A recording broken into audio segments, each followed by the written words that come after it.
All right, if you guys want to take your seats, we'll get started.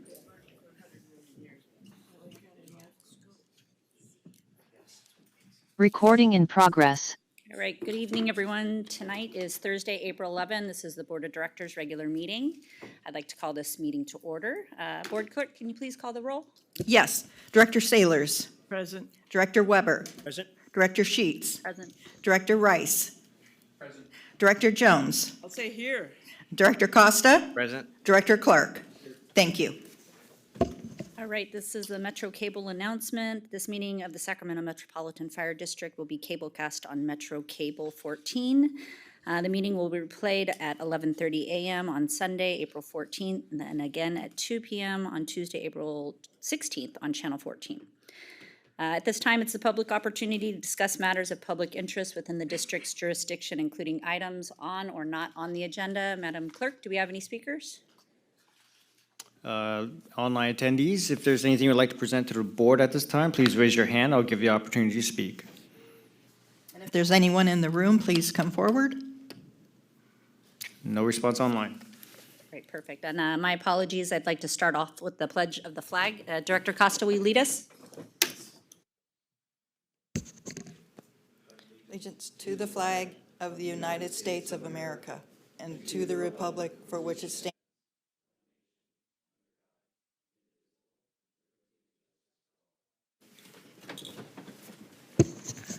All right, has everybody had an opportunity to review the consent items?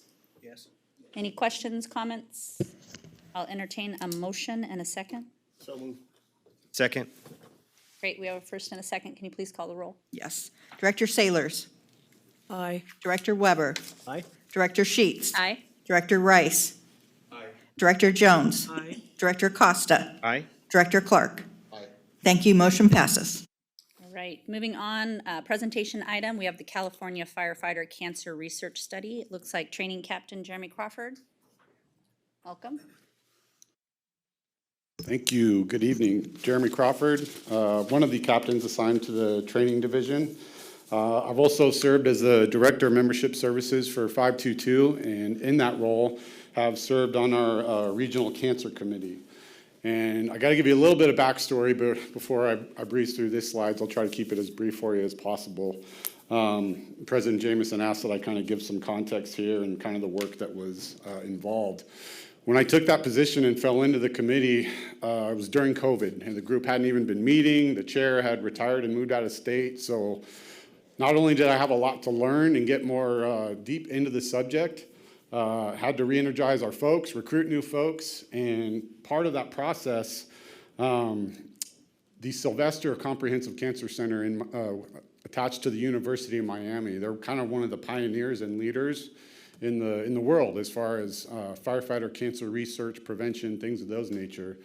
Their co-directors were actually kind enough to grant me a Zoom meeting. So one day in the Union Hall, I'm on Zoom with these experts from Miami, and they're very gracious and wonderful. One of their suggestions was tie in with your local university, because research is how you get, and science is how you get the answers to solving this problem. And so found out UC Davis has a comprehensive cancer center. That was the obvious fix for me. So I got a hold of the director's assistant who said, send us a written proposal.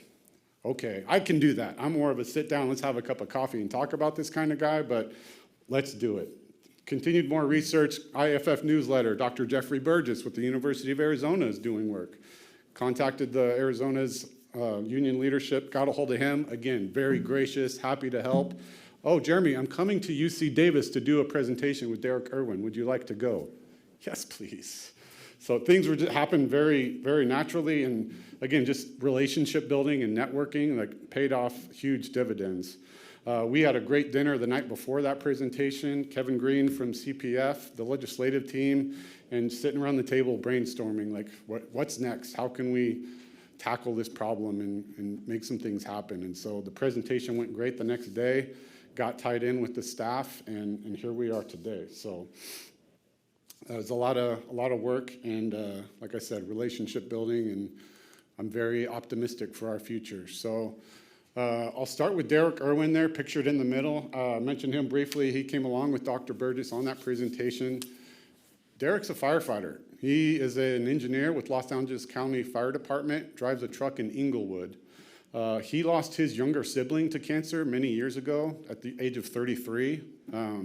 Surrounded by love and support from his brothers and sisters, Derek took it upon himself to go back to school at UCLA, got his doctorate, and to this day works and teaches there on his days off, and is very well known in the firefighter cancer community. And he's got 3 kids at home. I have no idea how he does what he does, but he's an incredible human being and has been a great asset for us, a great voice for the fire service, and couldn't be more appreciative of him. But again, it was thanks to him and Dr. Burgess that we got introduced to some other folks here at the UC Davis Comprehensive Cancer Center. One of those entitlements or requirements, if you will, to be a comprehensive cancer center, part of their mission is to tackle the cancer problem in their community. And that obviously involves us as well and includes us. So it's a great fit for both of us. Dr. Irwin flew down a few months ago and accompanied me to the regional chiefs meeting to make this presentation to them. This is Derek's presentation, by the way, so he gets full credit for it, not me.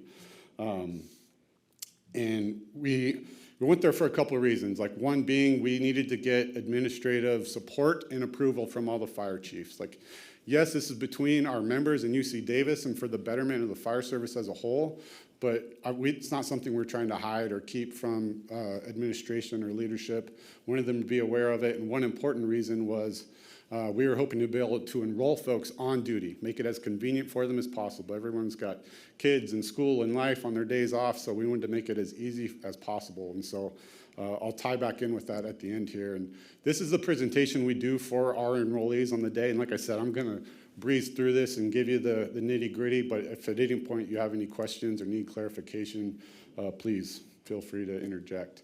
So part of this problem, you may or may not know, the IARC is the International Agency for the Research on Cancer.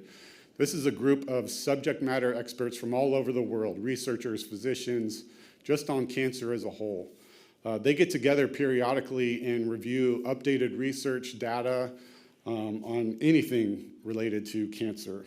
During one of their most recent reconvenings, they looked at some of the research that's been done on cancer in the fire service, and they reclassified our occupation as a whole as a group 1 carcinogen, which unfortunately is the highest and worst you can get. And I tell our folks, like, this isn't just one specific chemical, compound, or carcinogen. This is just our job. That's how bad the prevalence of cancer is in our occupation, unfortunately, and that's what got us that bad grade. Abbreviated list of just some of the things we encounter on the job. Compound that with the sleep disturbance, the stress, it just makes the problem worse.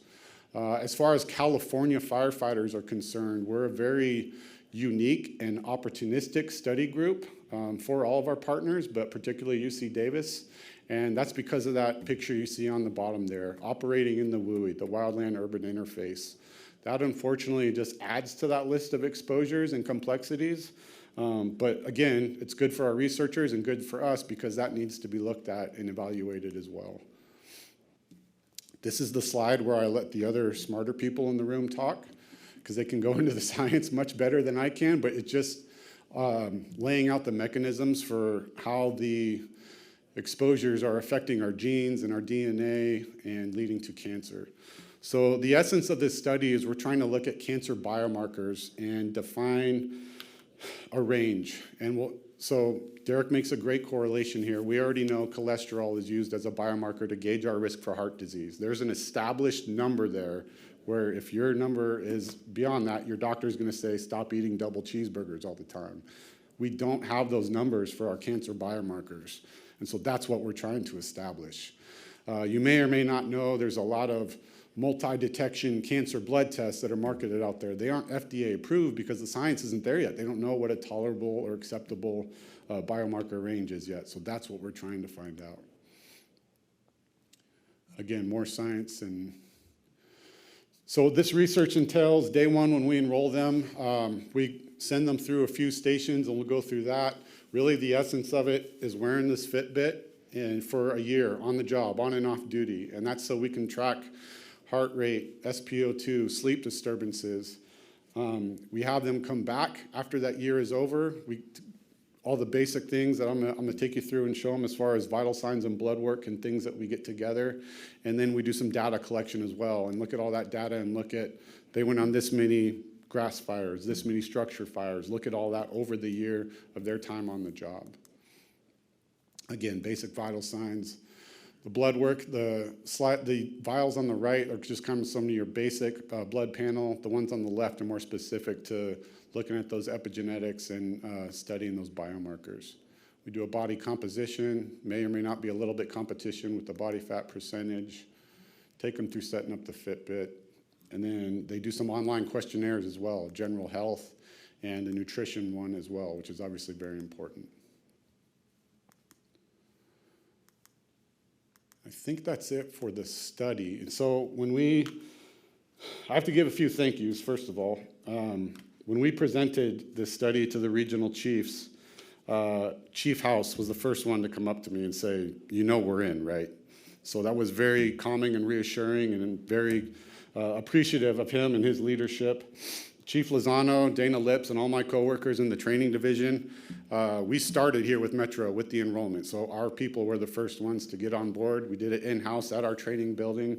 UC Davis came over with their bins, and everyone was just very gracious hosts. So thank you for your support and all that.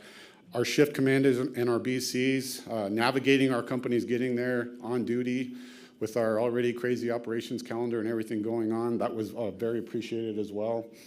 The last day we did this here in-house, UC Davis couldn't find their phlebotomist to come and do the blood work. I made a call. Chief Perryman and PA Terry Zanzier came over that morning and drew the blood for our members. And if they wouldn't have been there, we would have been 20 less enrollees. So very, very appreciative to them. And our members, first and foremost, like this doesn't happen without their participation. And to be honest with you, every session, at least half the group or maybe more were people that did come off duty on their own time because they wanted to do it so badly and not potentially miss a chance of trying to get there on duty. So that was very awe-inspiring to see, and again, I was very appreciative of that. Questions? I know I flew through the science, but like I said, usually I have the smarter people with me talking about it. Oh, thank you so much. This is, the information's terrific. Now, how far along are we in terms of accumulating and reaching out for, let's say, descriptive causes, which in turn would lead to potential preventative measures? Where are we in terms of the accumulation of the information? Just cancer as a whole or the research project? The research, the 1 year. So that is something I did fail to mention. So we're still in the enrollment process. Their original target number was 300 participants.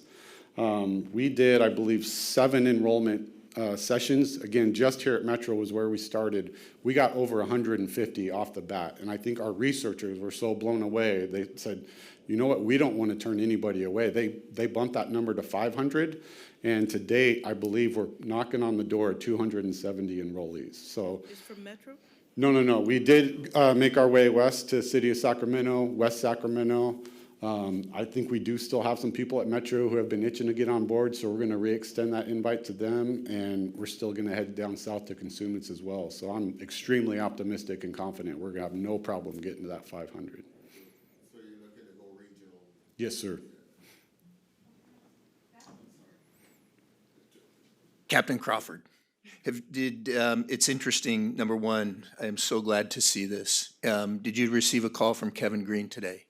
Not yet. I spoke to Trevor from It's Hawaii, coming. and we're going to get in touch. And I spoke to Chief House, and the interesting thing, we've been working, in my day job, we've been working very closely with Kaiser. And we are on the cusp of rolling out a hotline for behavioral health solely for firefighters, to deal with a culturally competent clinician and staff, to see our members into a more streamlined form of care.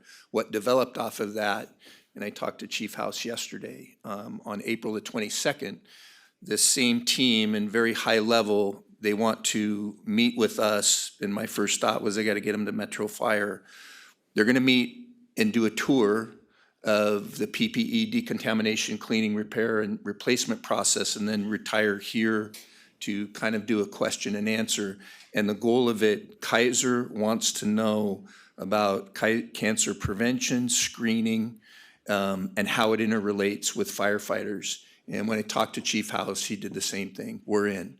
And on the last one, I saw these very same slides from an oncologist in Boston on Monday, and we talked about the data. And we just lost a fire captain and to World Trade Center cancer. And some World Trade Center data, believe it or not, one of the cancers that's showing up there is melanoma.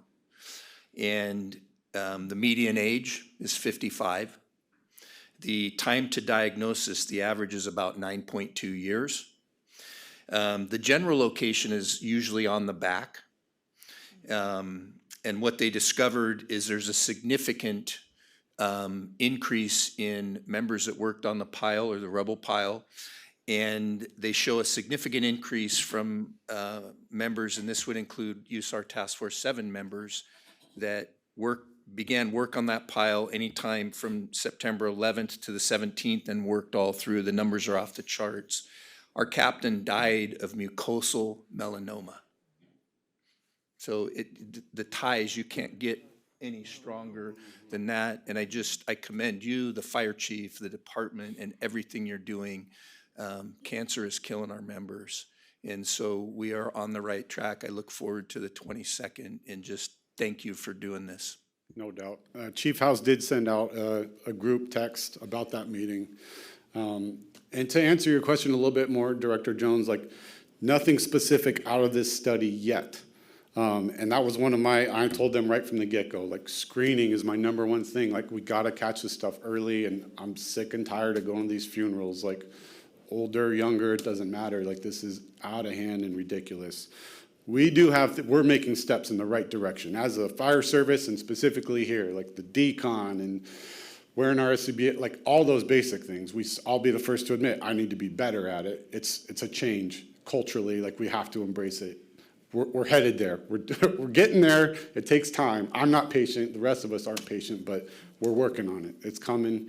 And again, studies like this, like that can get us towards actionable items and ultimately will lead to screening. It's going to help us get there, but it does take time, unfortunately. Any other questions, comments? I think we're doing better than most. I love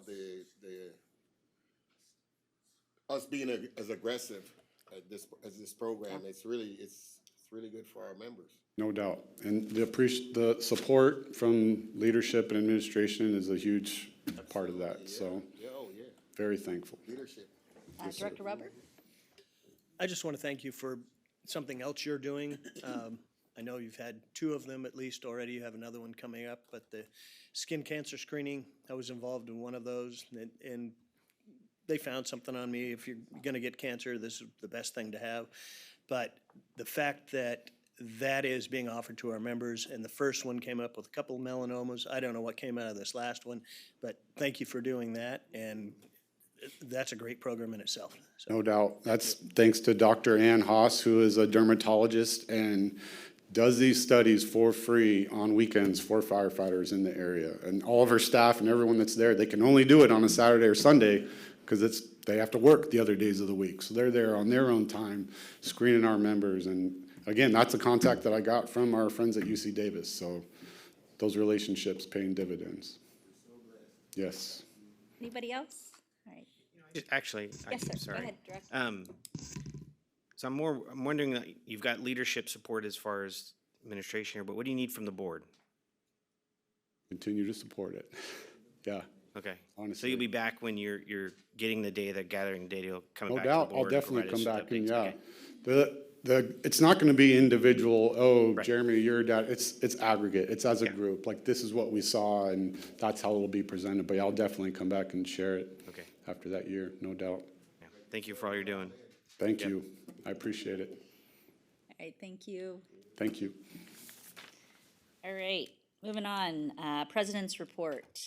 President Gould is not here. There's no report. Fire Chief's report. Deputy Chief Bailey. We have no report this evening for the fire chief. Okay. or the administration. Okay. Thank you.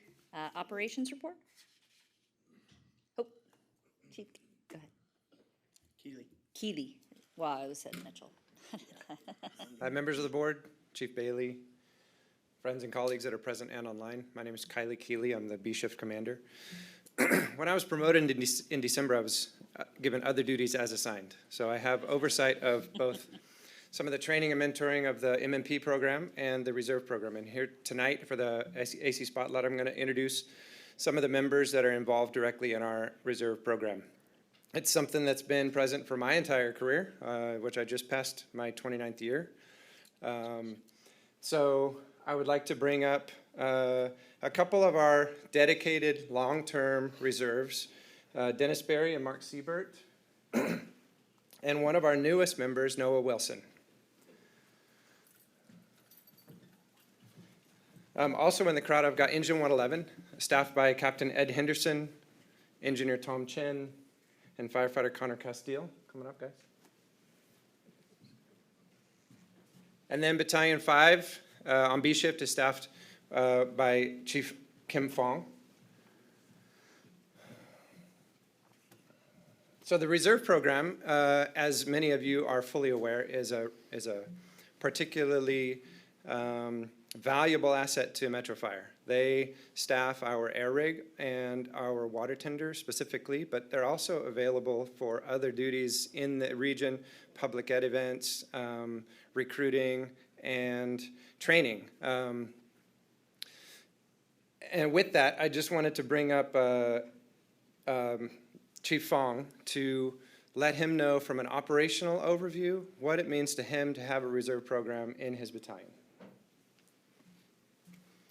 Good evening, Kim Fong, Battalion 5B. I'm privileged to be able to serve B5 on the B shift, B being best, of course. Actually, you know what? I think it does a disservice to the reserve program to state that they just do the, drive the 2 air rides that we have as well as the water tender. They go so far beyond that in their service to the community. These individuals, Reserve Firefighter Mark Siebert has a full-time job in logistics, and to see him respond regardless of the day of week, regardless of the time of night, be there and to serve not just the citizens of the Sacramento and the Sac Metro Fire District, but also the members of our agency is just unbelievable to me. You don't often find individuals like that. Another good example of that is Reserve Firefighter Dennis Berry, who is of the same caliber, stepping up continually, regardless of the day of the week or time of night. For example, we just had a live fire ARF drill out there at McClellan Air Force Base, and to have Noah, who is one of our newest members, step into that role and perform that role seamlessly with more senior members and be able to interact and just mesh with those individuals while also providing that service is amazing to me. We're looking at a number of different directions with the reserve program. I think right now we have 4 members. Sergio is not with us this evening, who are, on call 24/7, 365. We've done some brainstorming over the last couple of months, and we're looking at some new, unique ways of getting additional members into our reserve program, possibly streamlining it, looking at different ways to attract members, because as we well know, we're having a difficult time attracting firefighters. But I think with some of the brainstorming that we've done with the current reserves, as well as Engine 111 with Captain Henderson and his crew that have oversight of training and work collaboratively with Mr. Siebert, that we can go in the right direction and get that to a fully staffed level, which I believe is 14 currently on the pad. So I'm not going to speak on behalf of that. I'm going to turn it back to Kylie Keeley and let Captain Henderson and Dennis Berry, as well as Mark Siebert, talk to that more in depth. Thank you very much. Thank you, Chief Fong. Next, I'd like to bring up Captain Ed Henderson to provide his perspective on being involved at his level as an engine company officer at 111. Thank you guys for your time. So I was hired in 2007 And shortly after that, came to 111 for my first little stint. And the reserve program has always been an integral part of not only the B5 and Rio Linda Alberta community, but the district as a whole, as long as I've been here.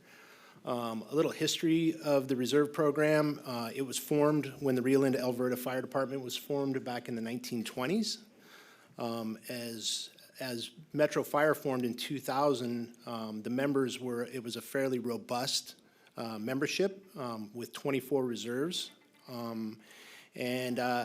The year after that, it had dropped to 14. We've struggled over the years with recruitment and retention for various reasons, to the point where we're getting close to not being able to respond to all the emergencies that are required. We run 2, sometimes 3 apparatus with the 4 reserves, current active reserves that we have. 2 air rides, 1 at Station 112 and 1 down at Station 68.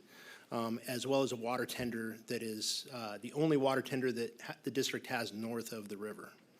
So with that, I'm going to turn it over to Mark Siebert.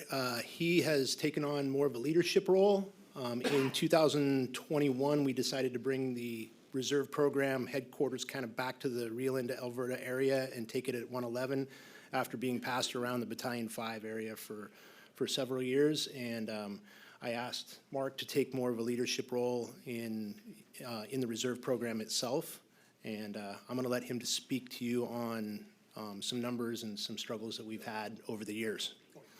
Thank you. Hello, Directors, Chief Bailey, and audience, and those on Zoom. Again, my name is Mark Siebert. I've been a reserve firefighter now for 25 years. This year will be its 26th. And I want to acknowledge Dennis. Dennis has been a reserve firefighter for this district for 43 years. That's 4-3. That's some serious commitment. So with that, what Captain Henderson said, so obviously the program started, back in Rio Linda, Alberta, and it was really volunteers back in the day, and really the reserve terminology word didn't really come into effect till American River Fire. And then obviously as we merged and became Metro Fire, the program just kept going on. Some interesting notes on that is that the Reserve Firefighter Program became a blueprint for numerous sub-programs that were developed through the district over subsequent years. So obviously whatever was established back in the day was actually been able to carry over to current programs to this day. The Reserve Program serves, like we said, as a training mechanism, for those that are trying to be full-time firefighters.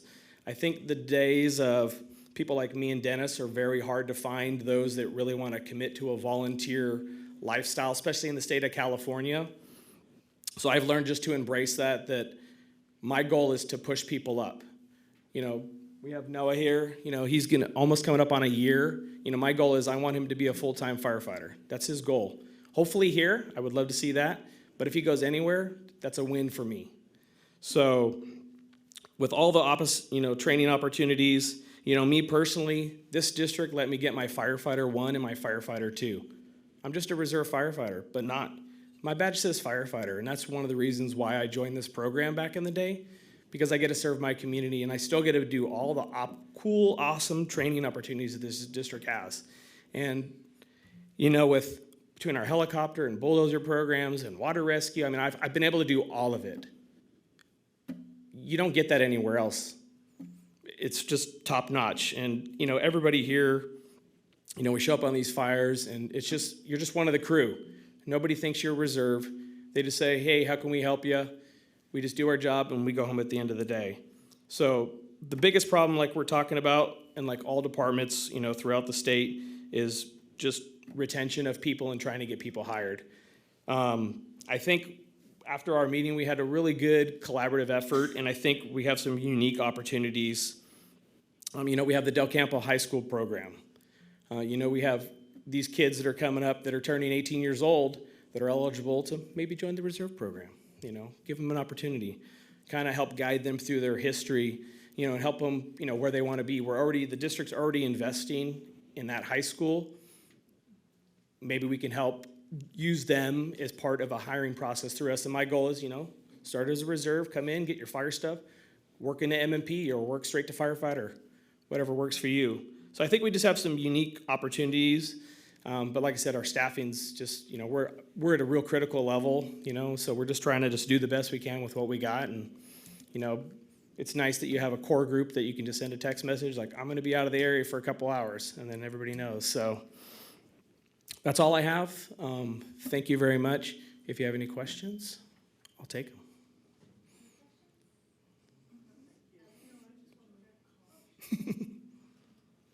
I want to thank all of you for being here. You guys, I consider my guys. You're in my district, and I love hanging out with you at the country fair and at the horse rides over at Dry Creek Parkway. You guys are always there for me, and I just want to say thank you. Thank you very much.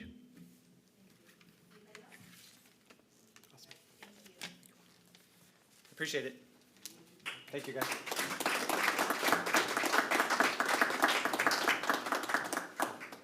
Moving on to support services report, Chief Wagaman.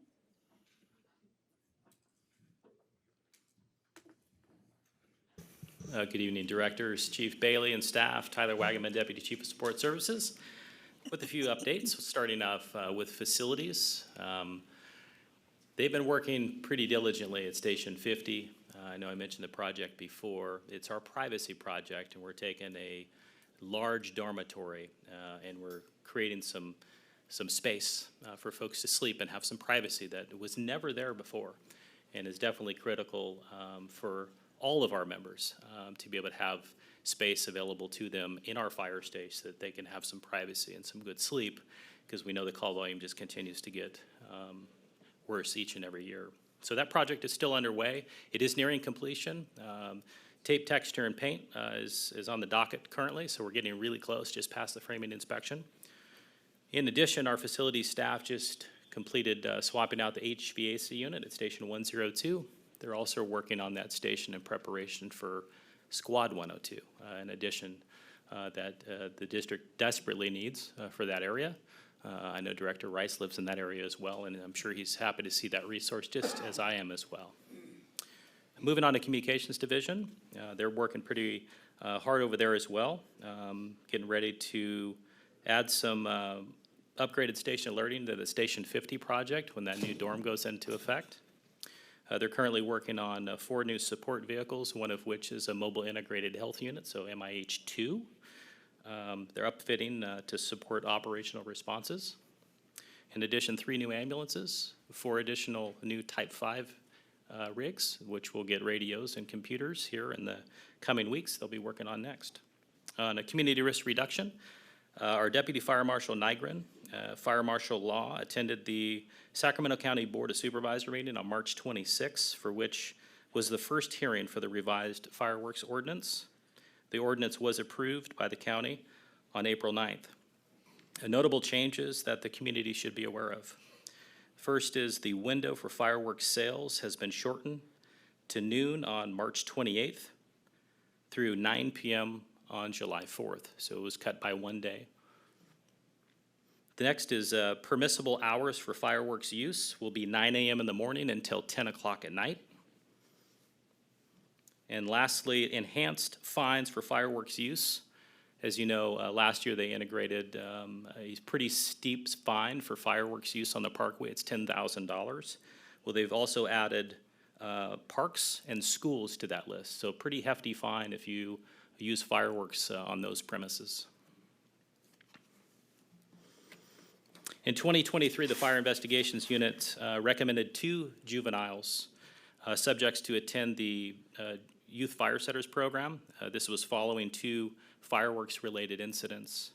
The fire investigators worked extensively with both families, encouraging both of those individuals to attend. I'm happy to report that both subjects were successfully completed the program on March 20th. Of note, I would like to recognize Fire Inspector Roman Kletz, who attended the academy with one of the subjects all 3 nights and served as a Russian language translator. On March 16th, 2024, a fire occurred at 3333 Arden Way in the Arden Arcade area involving an unhoused male that was living in the mansard of a vacant building. Investigator Morton Following his investigation, apprehended and cited the suspect for arson. On April 5th, 2024, investigator Sargent and Morton worked together to investigate a report of a male lighting multiple garbage cans on fire on Pope, also in the Arden Arcade area. One unhoused suspect was arrested, booked, and charged on arson, as well as had outstanding warrants. So a lot of work being done in our fire investigations unit. That completes the support services report, unless you have any questions for me. Any questions, comments? No. Thank you, Chief. Thank you. All right, moving on to firefighters local 522 report. I don't see Sean. Sean is not here. Welcome, sir.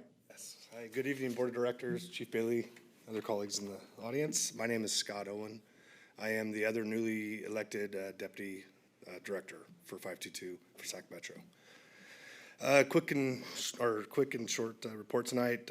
Most of the union leadership is currently, was back at the IFF 10th District Conference, where they were receiving updates on the PFAS lawsuits, trial periods of the new fire decks gear that was PFAS-free fire decks gear, and changes on OSHA laws that will affect our district.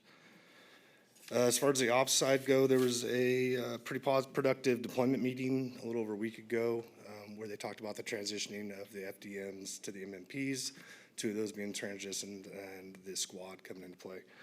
522 looks forward to continue working towards the transition of further FDMs to MMPs and to increase the standard of coverage for the citizens of this district, along with the fire chief, sorry. First report, a little nervous here, apologize. Other than that, end of report for 522, is there any questions? Questions, comments? Thank you, Mr. Owens. Thank you for your time. Right. All right, committee and delegate reports. No report for the executive committee. Communication Center JPA? No report, okay. Finance and Audit Committee, Director Jones? Thank you. Next meeting, April 25th, 5:30 in this venue. All right, Policy Committee, Director Costa. Thank you. The policy committee met today. We had 2 items on donated leave bank, one for represented employees and the other for unrepresented employees. And it was an informational item. No significant changes there, but there were some edits. Our next meeting is May 9th. All right, we'll move on to board questions and comments before we go into closed session. We'll start with Director Sailors. I have no comments tonight, thank you. Director Rubber? I have no comments either, thank you. Director Clark? Same thing, ditto. Director Rice? Contained.